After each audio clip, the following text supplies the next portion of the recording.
If you want to change the world, start off by making your bed. If you make your bed every morning, you will have accomplished the first task of the day. It will give you a small sense of pride, and it will encourage you to do another task, and another, and another. And by the end of the day, that one task completed will have turned into many tasks completed. Making your bed will also reinforce the fact that the little things in life matter. If you can't do the little things right, you'll never be able to do the big things right. And if by chance you have a miserable day, you will come home to a bed that is made, that you made. And a made bed gives you encouragement that tomorrow will be better. To pass SEAL training, there are a series of long swims that must be completed. One is the night swim. Before the swim, the instructors joyfully brief the students on all the species of sharks that inhabit the waters off San Clemente. They assure you, however, that no student has ever been eaten by a shark, at least not that they can remember. But you are also taught that if a shark begins to circle your position, stand your ground. Do not swim away. Do not act afraid. And if the shark, hungry for a midnight snack, darts towards you, then summons up all your strength and punch him in the snout, and he will turn and swim away.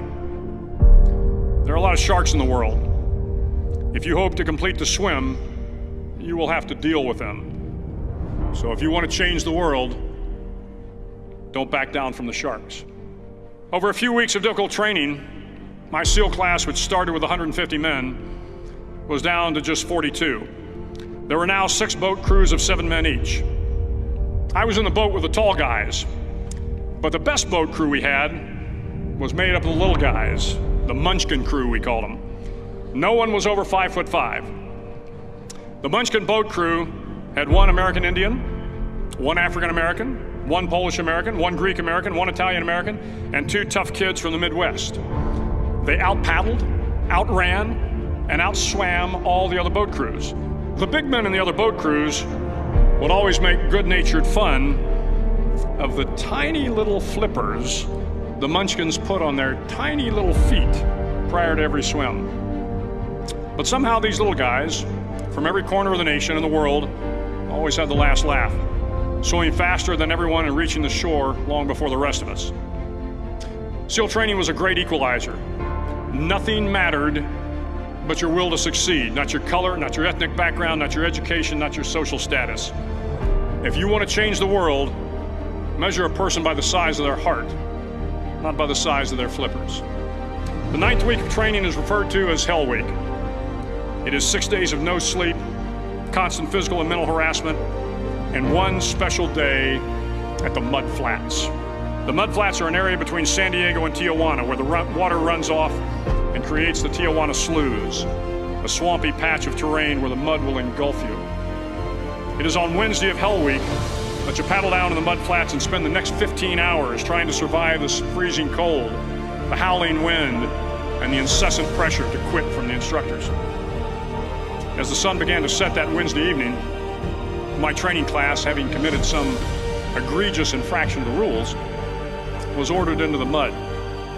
The mud consumed each man till there was nothing visible but our heads. The instructors told us we could leave the mud if only 5 men would quit. Only 5 men, just 5 men, and we could get out of the oppressive cold. Looking around the mud flat, it was apparent that some students were about to give up. It was still over 8 hours till the sun came up. 8 more hours of bone-chilling cold. The chattering teeth and the shivering moans of the trainees were so loud, it was hard to hear anything. And then one voice began to echo through the night. One voice raised in song. The song was terribly out of tune, but sung with great enthusiasm. One voice became 2, and 2 became 3, and before long, everyone in the class was singing. The instructors threatened us with more time in the mud if we kept up the singing, but the singing persisted. And somehow the mud seemed a little warmer, and the wind a little tamer, and the dawn not so far away. If I have learned anything in my time traveling the world, it is the power of hope. The power of one person, a Washington, a Lincoln, King, Mandela, and even a young girl from Pakistan, Malala. One person can change the world by giving people hope. So if you want to change the world, start each day with a task completed. Find someone to help you through life. Respect everyone. Know that life is not fair and that you will fail often. But if you take some risks, step up when the times are the toughest, face down the bullies, lift up the downtrodden, and never ever give up. If you do these things, the next generation and the generations that follow will live in a world far better than the one we have today. And what started here will indeed have changed the world for the better.